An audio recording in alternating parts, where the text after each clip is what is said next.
And then the talk with Stefano will be followed by the talk of Francesco Regazzoni, and finally Elena Zapponi.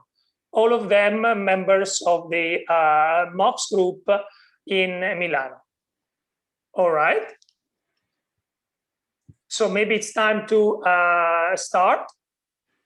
And I introduce you Stefano Pagani, assistant professor at MOX, Department of Mathematics, Politecnico di Milano, and he will present a computational study of the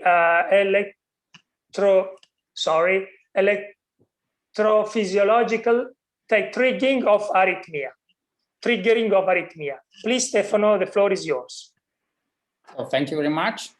So this work is a joint collaboration with the Arrhythmology and Electrophysiology Department at San Raffaele Hospital in Milan and the IART group. So in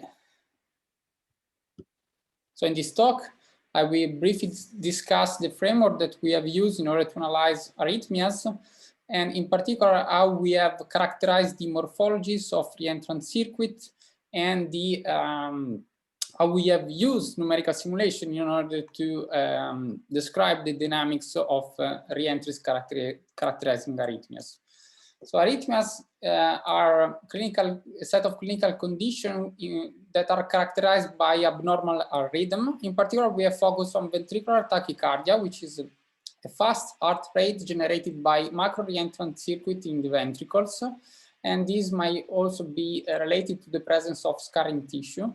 And then also atrial fibrillation, which is instead an uncoordinated electrical activity, which is which generate a large number of rotors along the tissue which are unstable, and these usually end up with an uncoordinated activity of the wall atria.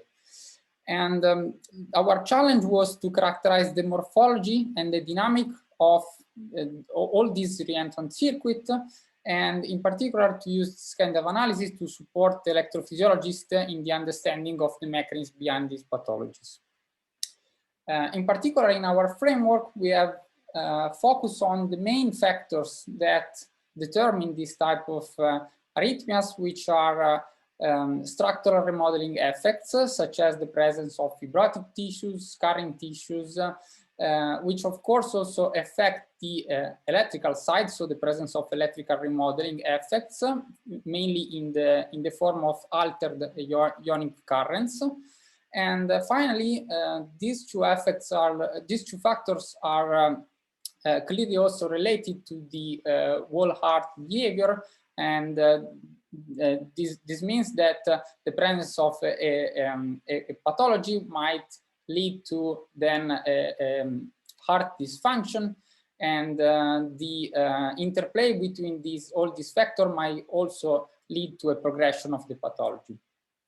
The way we have studied these type of factors is through electrophysiological data, in particular mapping data that are acquired using an invasive catheter equipped with electrodes that are able to acquire signals which are called electrograms inside the chamber.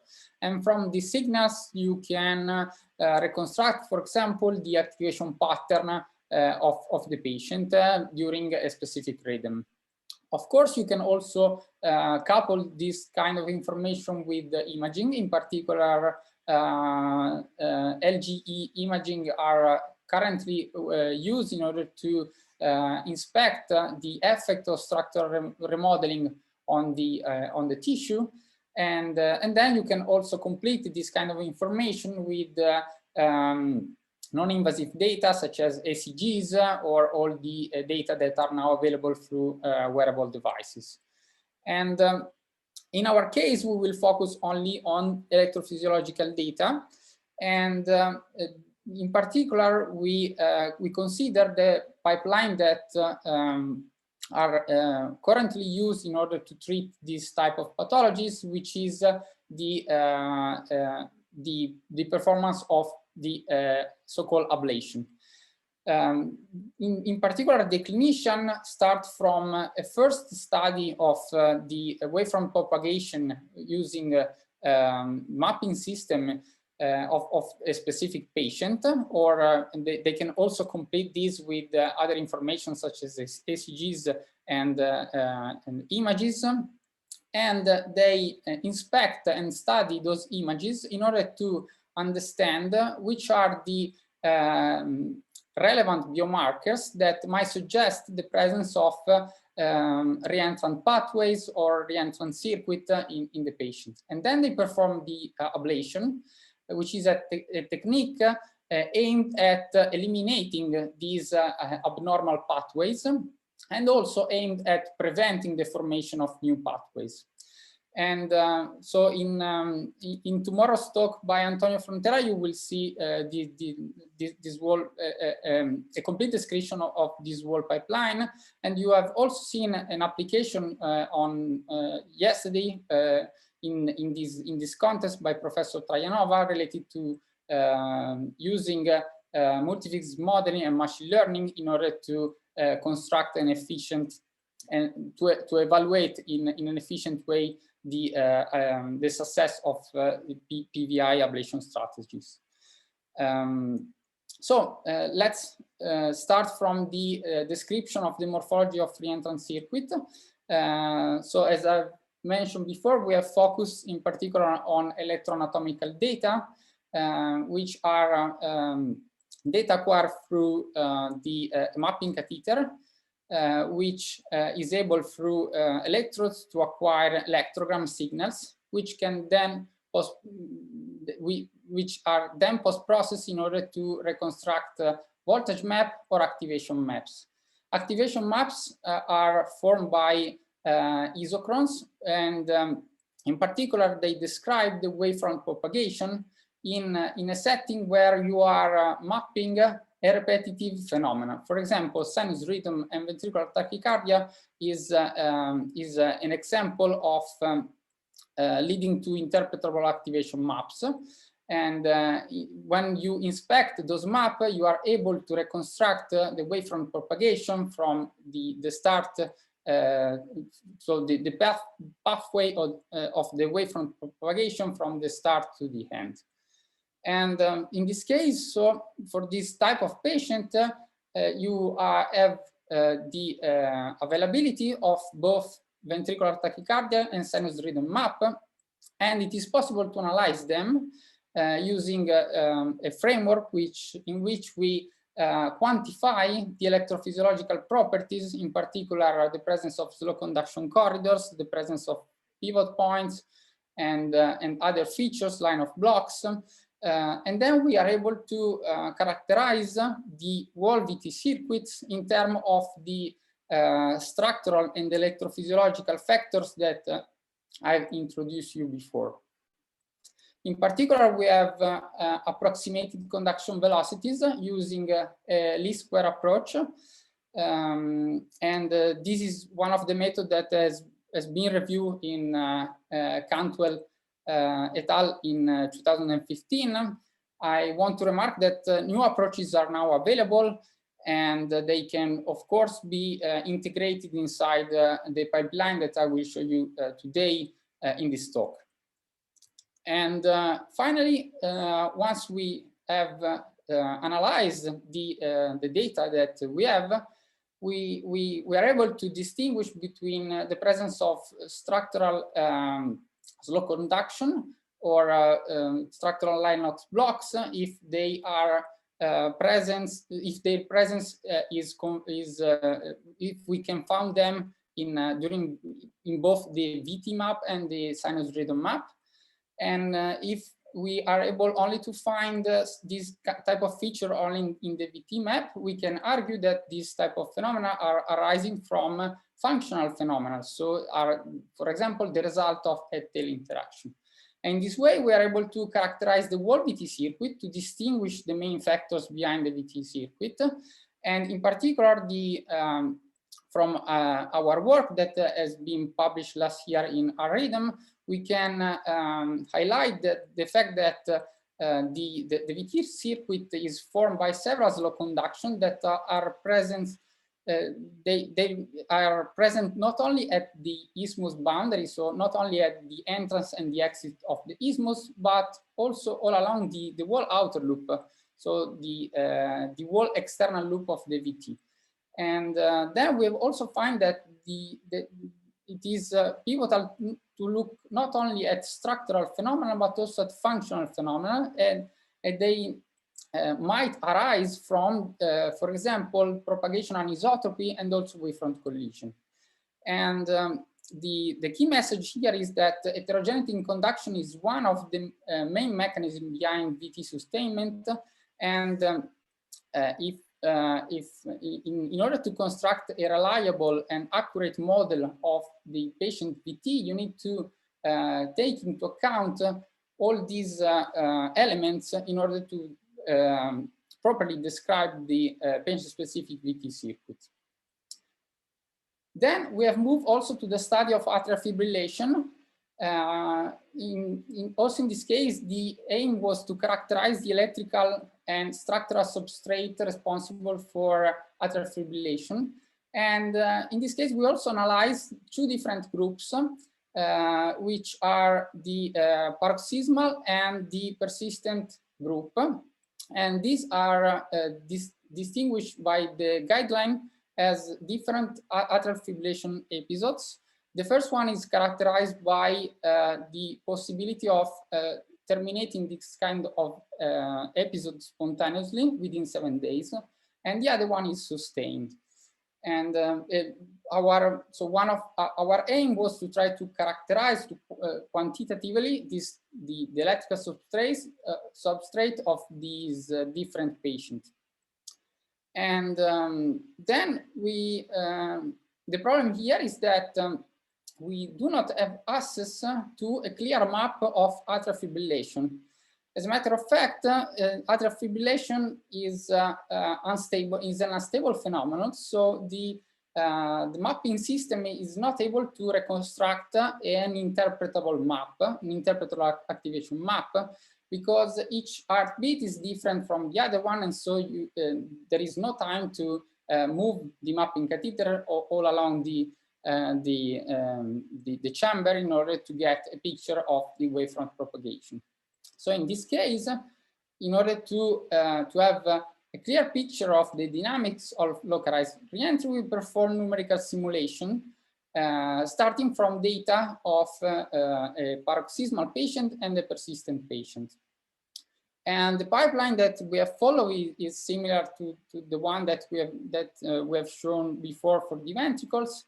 So we have first quantified the electrophysiological properties in sinus rhythm in the patients that we have at disposal. And then we have performed numerical simulation in order to describe the morphology of the localized reentry circuit.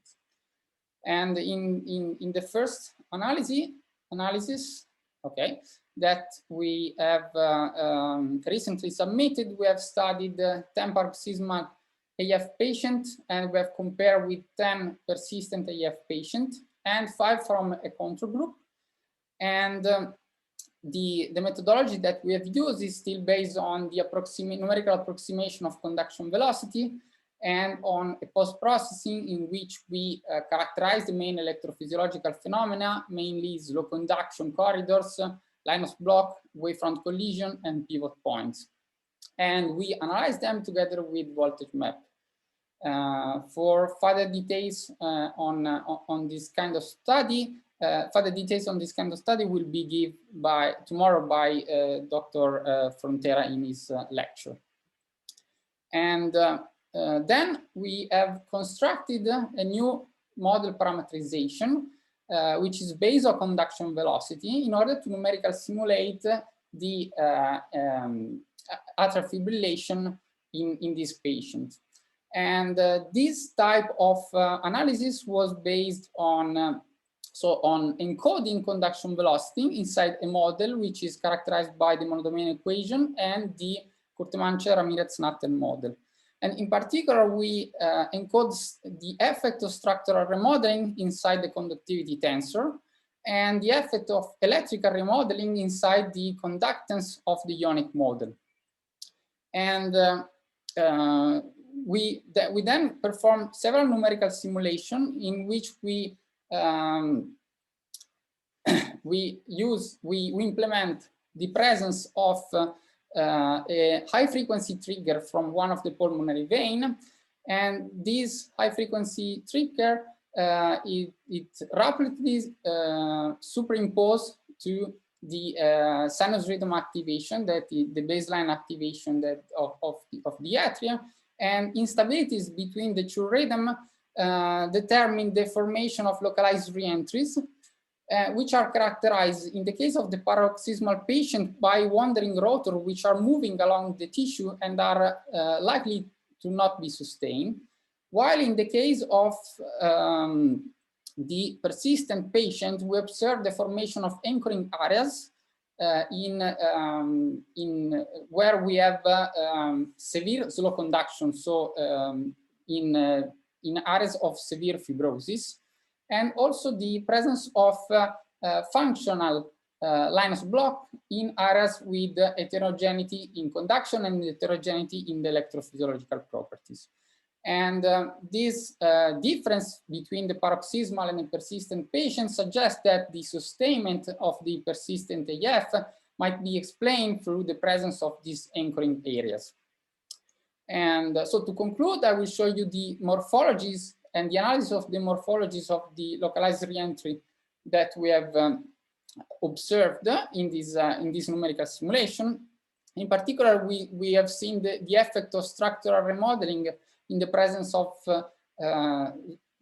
slow conduction corridors. And in the case of functional line of block, we found that heterogeneous tissues is required in order to form head-tail interaction and along which move the rotor along a line, determining the formation of this functional line of block. So it's the result of the combination of structural and electrical remodeling. While in areas of severe fibrosis with anchoring point, we found that this area characterized by short action potential duration and severe slow conduction. And I think that this type of analysis could provide new features that could be used in order to analyze in order to be used inside, for example, machine learning techniques as new features that could help in evaluating, for example, the effectivity of an ablation strategies and to comparing different ablation strategies.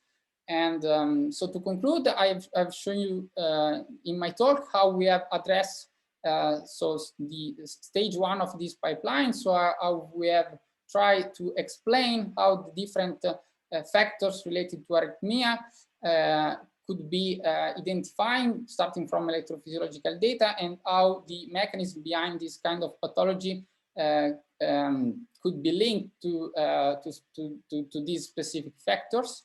And I think that these results will help then in the construction of new techniques that then will support the electrophysiologists in the second stage, so in the translation into the design of the ablation strategies.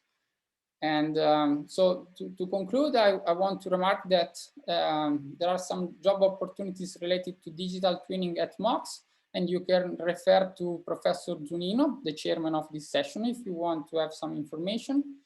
And then after that, I will show you the QR code again. And this is a list of the main works that we have done in the last 2 years related to this talk. And I will be glad to answer any question you may have. So thank you very much. Thank you, Stefano, for this very interesting seminar about real applications of our models. Please, any question from the audience? Please go ahead. Hi, Stefano. Hi, I'm Luca. Hi, Luca. Ciao.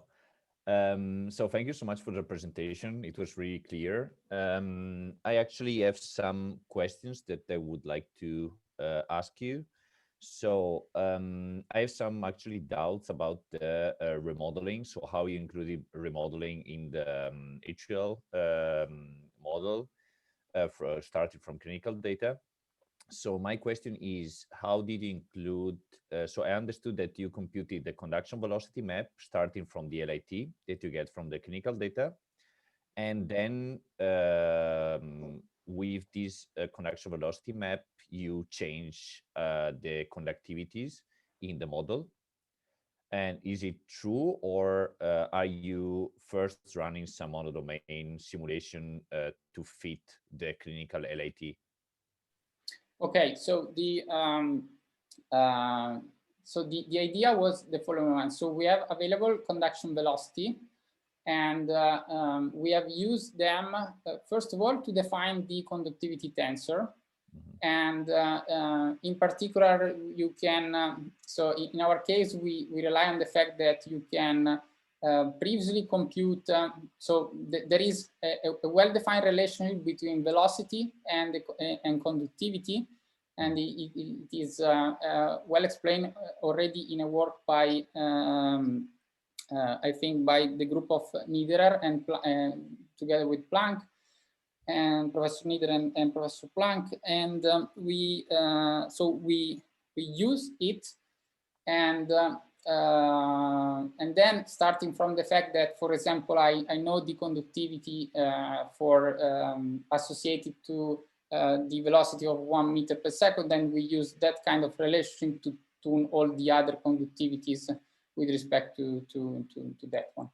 And together with this, we also used conduction velocity to define the conductance of the ionic model. So the conduction in areas with slow conduction, we also have the effect of electrical remodeling on this specific area. And in principle, I think that the best way, I think that this could be further improved, as you have suggested.